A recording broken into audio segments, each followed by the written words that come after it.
आजादी की पहली सुबह और 14 अगस्त 1947 की वो रात, लाखों लोगों के खून से लिखी गई भारत की आजादी की दास्तां। ब्रिटेन भारत को 1947 में नहीं बल्कि 1948 में आजाद करना चाहता था, लेकिन महात्मा गांधी के भारत छोड़ो आंदोलन से परेशान होकर एक साल पहले ही भारत को आजाद कर दिया गया। भारत में आजादी की जंग 1929 से 30 से ही शुरू हो गई थी, लेकिन 15 अगस्त 1947 को भारत को आजादी हासिल हुई। लेकिन इस आजादी के पीछे 14 अगस्त की वो रात, जिसका मंजर बयां करना बहुत ही मुश्किल है। आखिर क्या क्या हुआ होगा उस रात, 14 अगस्त 1947 की वो रात, लंबी रात और उसके बाद की सुबह कैसा था वो मंजर, आज बताएंगे हम आपको। जब आजादी के दीवाने गुलामी की जंजीरें तोड़कर एक नई सुबह का इंतजार कर रहे थे, जिससे भारत का इतिहास, भूगोल और माहौल बदलने वाला था। जी हाँ, वो लंबी रात थी, 14 अगस्त 1947 की रात। कहते हैं आंसू खुशी और गम दोनों में निकल आते हैं। किसी की आंख में खुशी के आंसू थे तो किसी की आंख में गम के आंसू, और ना जाने क्यों भगवान की आंखें भी छलक पड़ी। उस रोज दिल्ली का मौसम भी खौफनाक था। आजाद भारत की पहली सुबह, लोग खुशी से पागल हो रहे थे और आसमान भी रो रहा था। उस दिन का दृश्य एक तरफ तो आजादी के मतवालों के लिए किसी अमृत से कम नहीं था, लेकिन दूसरी तरफ चीख पुकार, लाशें और रोता हुआ आसमां, लोगों का दिल खुशी से भी पागल था और गम ऐसा जो कलेजा चीर रहा था। आजादी के दीवानों ने जहां जीत लिया था और लाखों लोगों का जहां ही लुट गया था। ऐसा था वो मंजर जिसे सुनकर सीना भी चौड़ा हो रहा था और दिल भी तकलीफ से बैठ रहा था। आजादी की वो पहली सुबह, जोरदार बारिश और डरावने माहौल में दिल्ली में लाखों लोग सड़कों पर थे। रात को लगभग 9 बजे के बाद पंडित जवाहरलाल नेहरू, डॉक्टर राजेंद्र प्रसाद, सरदार वल्लभ भाई पटेल, लॉर्ड माउंटेबल वाइस राय हाउस पहुंचे।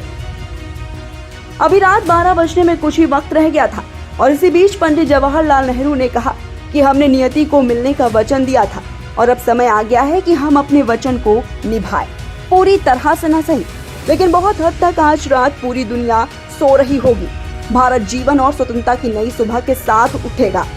एक ऐसा क्षण जो इतिहास में बहुत ही कम आता है, जब हम पुराने को छोड़कर नए की तरफ जाते हैं, जब एक युग का अंत होता है और जब सालों से शोषित एक देश की आत्मा अपनी बात कह सकती है। वो एक सहयोग है और इस पवित्र मौके पर समर्पण के साथ खुद को भारत और उसकी जनता की सेवा और उससे भी बढ़कर सारी मानवता की सेवा करने के लिए प्रतिज्ञा ले रहे हैं। पंडित जवाहरलाल नेहरू के उस भाषण को एड्रेस ऑफ डेस्टिनी के नाम से जाना जाता है, लेकिन इस आजादी के साथ साथ भारत के टुकड़े हो रहे थे। विभाजन की विभीषिका से लोग टूट रहे थे, तड़प रहे थे।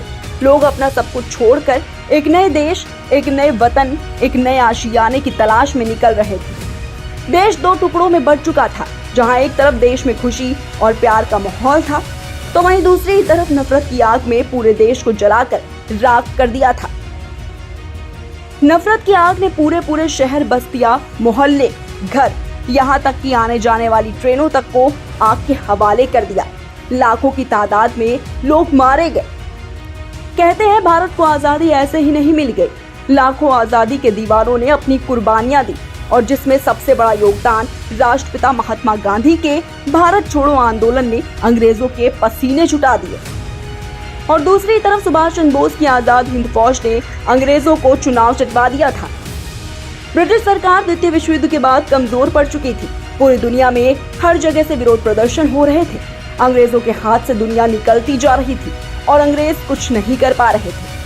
अंग्रेज निराश थे और उन्हें लग रहा था कि अब और ज्यादा वक्त तक सब कुछ नहीं संभाल पाएंगे, और अंग्रेजों ने भारत में अपनी आखिरी चाल चल दी। अपना आखिरी वॉयसराय भेजा और संदेश दिया कि भारत को आजाद करने की प्रक्रिया को आगे बढ़ते हुए भारत को आजाद कर दिया जाए।